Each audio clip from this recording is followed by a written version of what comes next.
What is up, everybody? Welcome to DFS by the Numbers. These are my Draftkings MMA picks for UFC 277. We have Juliana Pena going against Amanda Nunes 2. I need all the wins, yeah.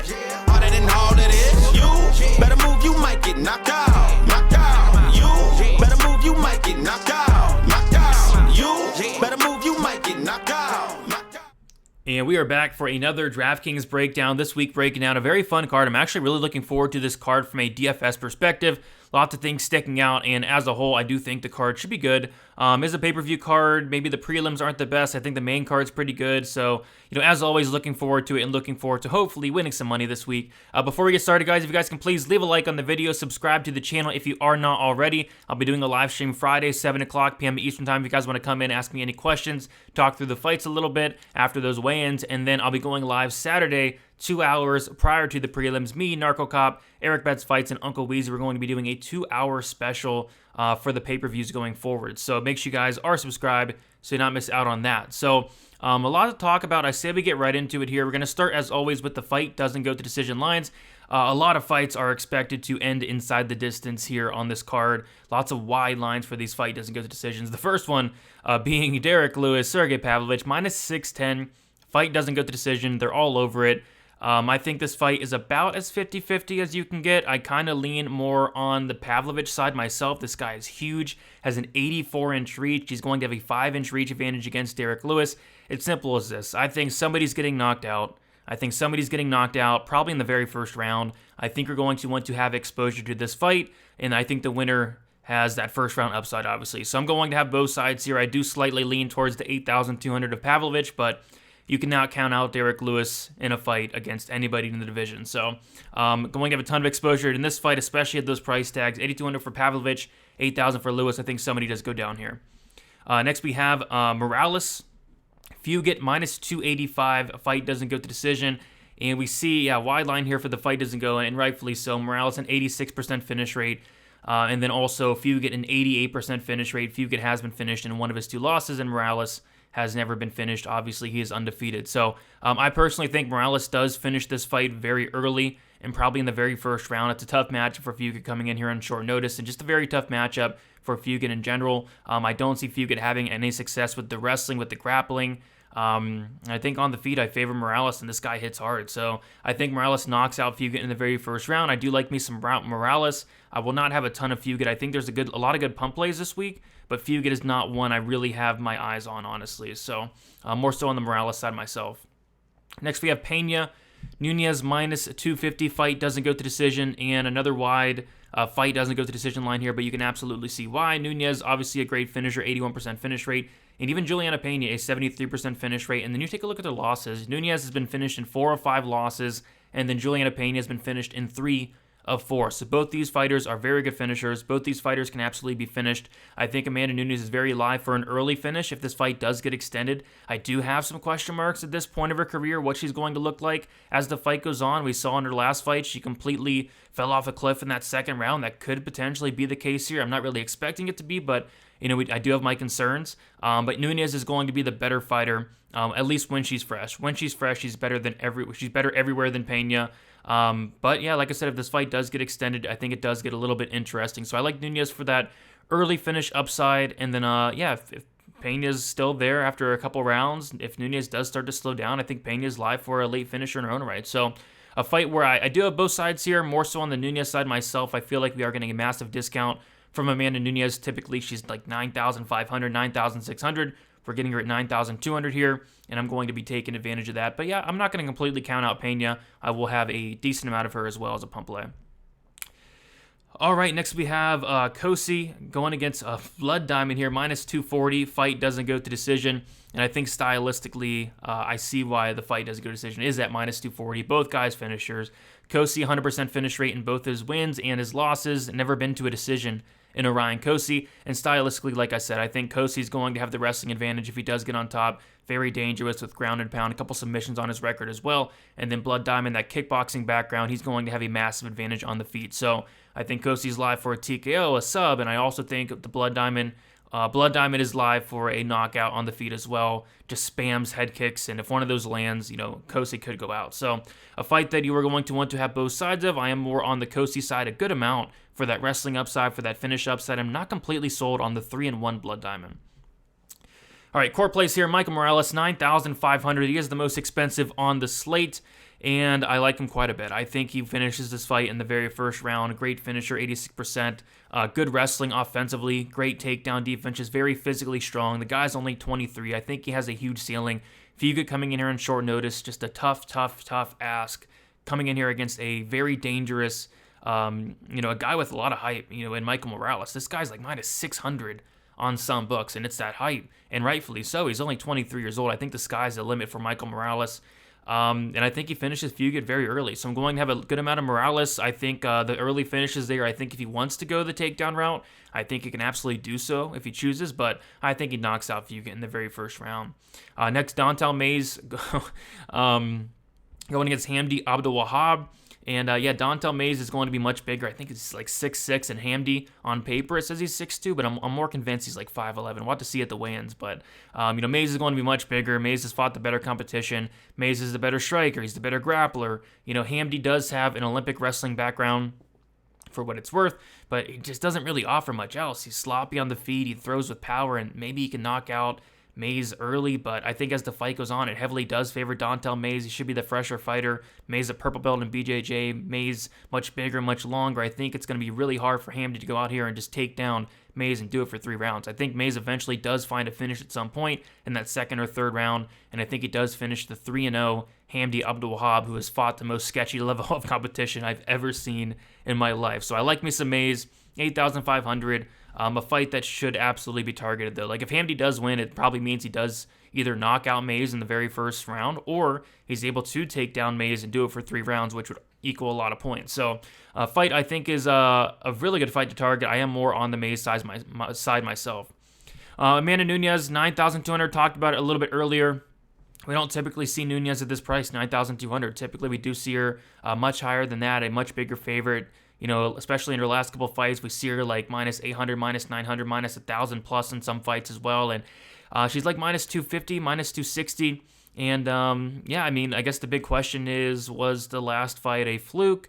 Nunes did come out with a bunch of excuses and kind of expected there. She said she was dealing with a couple injuries going into the fight, and I didn't feel like she was very motivated for the fight. Maybe she is now, and for what it's worth, she does look like she's in good shape. So if we do get the best version of Amanda Nunes, I think she's better than Pena everywhere. It's just, I don't know why. I'm just not as confident as I feel I should be of Nunes, but I'm going to take this discount. I'm going to play a lot of Nunes. I think she's better everywhere. I think she has first round finish upside. I think she has takedown upside if she does choose to go that route.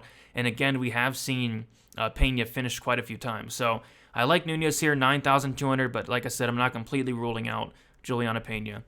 Ryan Kosei, 8,800. I like it, 100% finish rate. I believe they're the first fight of the night. Takedown upside. I just don't feel like Blood Diamond is UFC caliber, honestly. And maybe Kosei's not, but Kosei's going to go out here looking for takedowns. I think those will add up. And I think once he gets on top, he's dangerous. Submissions, has a couple of them on his record. Good ground and pound. I think he does eventually finish Blood Diamond. So I like Kosei quite a bit at 8,800. GBP plays here, tournament plays. Drew Dober, 9,000. Yeah, this fight's going to be an absolute war. And I think a war does favor a guy like Drew Dober, who has a great chin, obviously. He's only been dropped, I believe, once in the UFC. The submission defense is a concern, and maybe if Alves does wrestle here, Alves could have success. It's just we have not seen Alves wrestle, much as of late. I think Alves is going to be very dangerous, in the very first round, but as the fight goes on, I do see Dober taking over and eventually finishing Alves, who, by the way, has been finished in 9 out of 10 losses, which is just nuts. So I think Dober's live for that finish. I think it's going to be a fun fight. We'll talk about Alves a little bit later, but I think I'm more so on the Dober side myself. Magomed Ankalaev, 9,400. I'm not the biggest Ankalaev fan, to be honest. I know people are really high on this guy, says he's going to be future champ and all this, and maybe he is, but I'm not the biggest Ankalaev fan. I'm not a really big a fan of his style, but I am a fan of Anthony Smith's style. Anthony Smith brings it. A 92% finish rate for Anthony Smith, and then Anthony Smith's been finished in 13 out of 16 losses. So although I'm not a big fan of the pacing and the style and the low output of Ankalaev, he is a really good fighter. He is a really dangerous fighter, and I think Anthony Smith is going to kind of bring the fight out of him here. So I feel like Anthony Smith is going to make this an exciting fight, and I feel like he's going to push Ankalaev and kind of force Ankalaev to do things, and if he does, Smith is extremely hittable. Smith's been knocked out 9 times. I think Ankalaev's actually live for a finish here. So I'm going to be taking a look at Ankalaev 9,400. I think he's live for a knockout on the feet, and I think he's live to go for takedowns here. Anthony Smith, 48% takedown defense. We've seen him stuck on his back before, so I don't mind some Ankalaev at 9,400. Sergey Pavlovich, 8,200. Like I said, I'm near 50-50 on this fight. I do slightly lean the Pavlovich side. He's younger, he's bigger, 5-inch reach advantage, and he's very hard hitting. Of course, power for power. You probably favor Derek Lewis in the power, but I've seen him knock guys out with a jab. Pavlovich's power is no joke. Derek Lewis has been finished a ton. Derek Lewis has been knocked out 6 times in his career. Pavlovich, I think he has let me double check. I think he has 12 knockouts. Let me double check. 12 knockouts, and all 12 of those knockouts come in the very first round. So if Pavlovich wins, it's safe to say it's probably by knockout, and it's probably by first round knockout, and he probably does find his way on the optimal lineup. So definitely going to have some Pavlovich at 8,200. Brandon Moreno, 8,900. I just like Moreno here for the 5-round aspect of things. And of course, I'll have some Kai Kara-France. I do think this fight is competitive. I do think this fight does go 5 rounds, and I do think that volume is going to add up. I don't expect Moreno to have a ton of success in the wrestling, but he does have that in his back pocket. Kai Kara-France stuffs takedowns at 87%. If Moreno is able to get the fight down to the mat, he is a very good grappler, so maybe that could be something to look at. But I like the 5-round aspect of things. I think this fight is going to be a war. I think those significant strikes are going to add up. I think if Moreno does win, it does put up a pretty good score there. So not in love with it, not in love with the price, but Moreno in a win, 8,900. He definitely should pay off that price tag. Live dogs, Derek Lewis, the definition of a live dog. He's live against anybody in the division. That power is insane, and he can knock anybody out on any given night. So you always got to play Derek Lewis no matter what. He's always in play with that power, and I will be having my fair share of Derek Lewis, although I do think he gets knocked out, but it'd be silly to go out there and completely fade Derek Lewis in this spot.